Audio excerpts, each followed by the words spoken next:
Japan.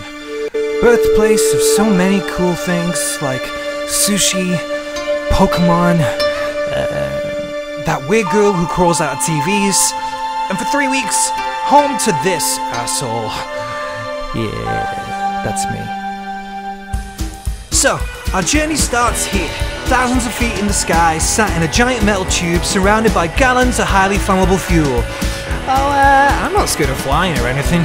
I'm scared of the last sounds I hear being the screams of my loved ones as we all go crashing to our doom.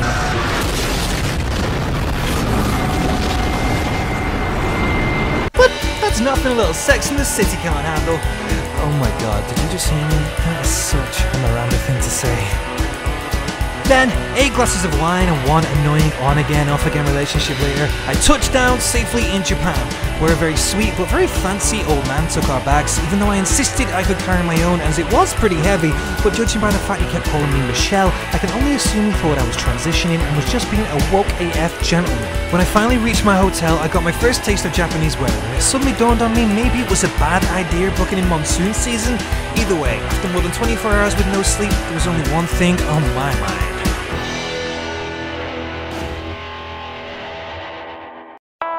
The next day I woke up feeling more than a little jet-lagged, and even though all I wanted to do was sleep, I'd paid a lot of money for this trip, so I decided I'd do the first thing on my to-do list and hit the arcades. Although I learned pretty quickly that I had no idea how to play like anything, as unsurprisingly, all the games were in Japanese. Oh, and quick tip, don't try filming in these places, they don't like it. Sorry. Oh, but in this place, I had no trouble filming. This arcade was insane. The entrance was a maze of weird pathways that kind of led to nowhere. It just leads out into the car park. When you actually manage to find the arcade, the whole place is decked out like some weird post-apocalyptic Blade Runner backstreet fantasy. And the games are all in English as well. There are games where you could hoover things, games where you could shoot things, games where I could show just how goddamn masculine I am, and also, my favourite one of all. Please, I need to try one of these things. This is like one of those fuck birds! This is a fuck bird! I'd never felt more at home than I did in that Barbie photo booth. And let's be honest, I'd never looked better. Yes, queen.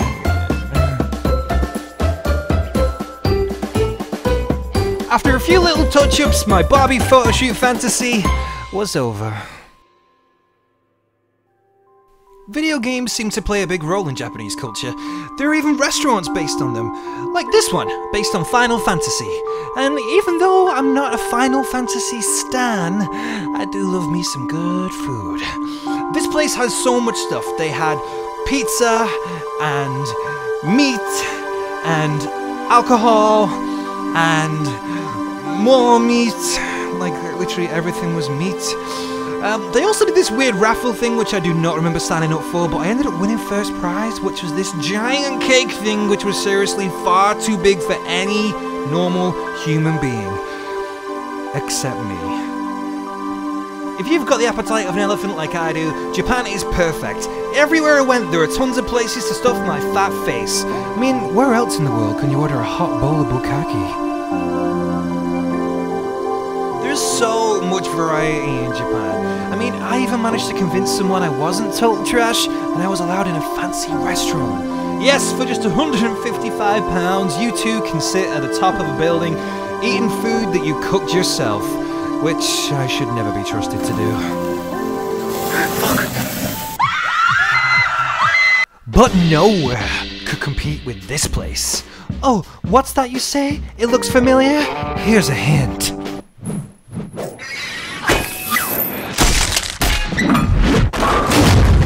Yes, this restaurant was the inspiration for the set of Kill Bill. And even though the waitresses weren't dressed up like Uma Thurman as I'd hoped, the food was unbelievable.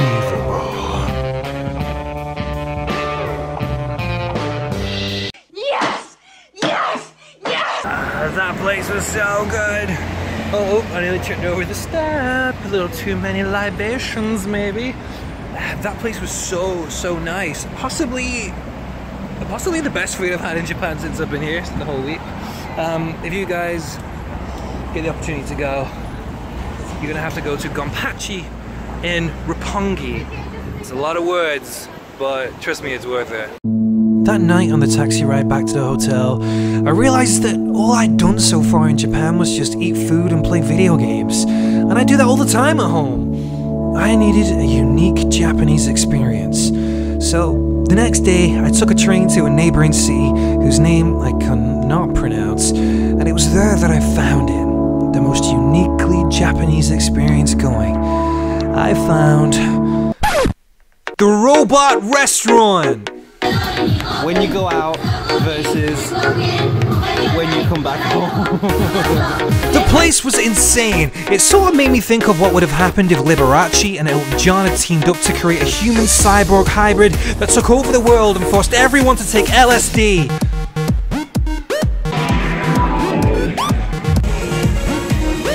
I'd seen a lot of reviews from people saying that the show's story was difficult to follow, but it seemed pretty simple to me. It was the classic tale of good versus evil, nature versus technology, and giant butterflies carrying Ninja Turtles with automatic... Yeah, I had no idea what was going on.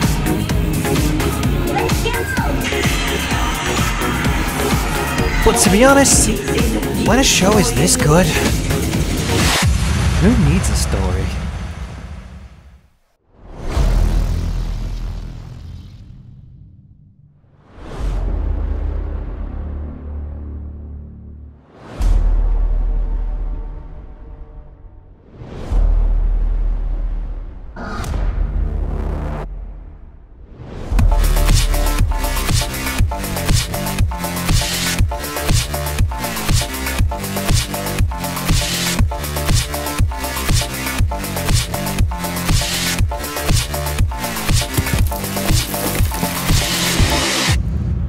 Japan's full of strange little oddities, but none were more bizarre than this owl cafe. Now, I'd heard a lot about these places, and I'm sure that there's better ones out there, but this place was...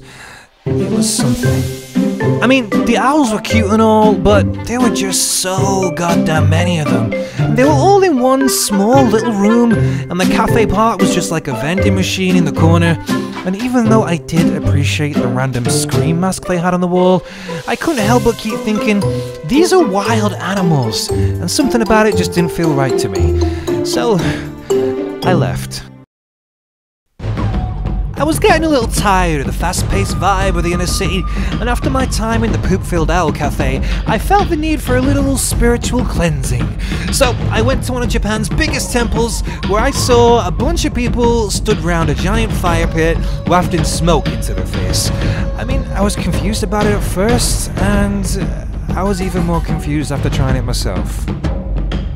One of the cool things you can do here is you can have your fortune read by putting some money in a box, shaking it up and down, and then I'll show you, because I can do with some good luck. So you take this box, you put the money in there. So I put my money in here.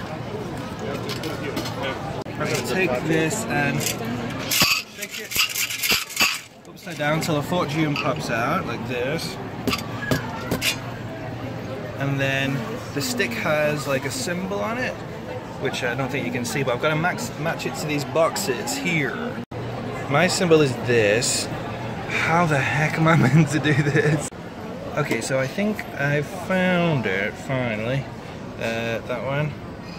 And you pull it out and you just take one, is that right? Just take one and then you put the stick back. And then put the stick back into this. Yeah. So I put that back. My fortune flew away. My fortune flew away. Okay, so I'm gonna see what my fortune is.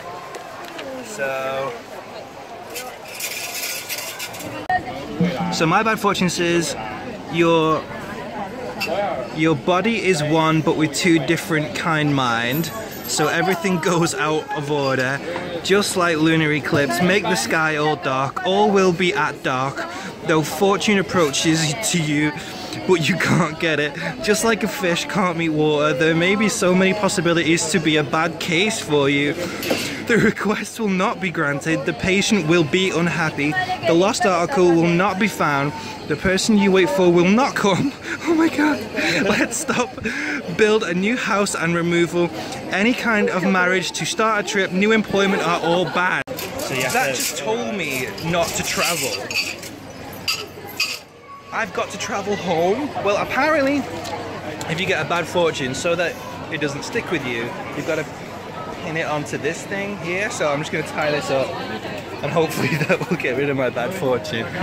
I'd narrowly avoided an ancient Japanese curse, and I considered myself lucky to have known the highly complex cleansing ritual that saved my life. So as a new dawn broke, I understood I needed to make the most of the second chance I'd been given. Yes! I went to Disneyland!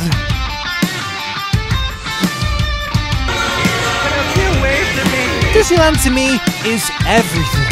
You can eat food, you can go and see some ooky spooky ghosts, you can eat more food, you can go and see swashbuckling pirates like Jack Sparrow, you can eat more food, and you can literally shit your pants. Then, after eating more food, even as a grown-ass man, you can sit in a crowd of small children under the darkness of night in front of a large fake castle and watch the magicalest show on earth.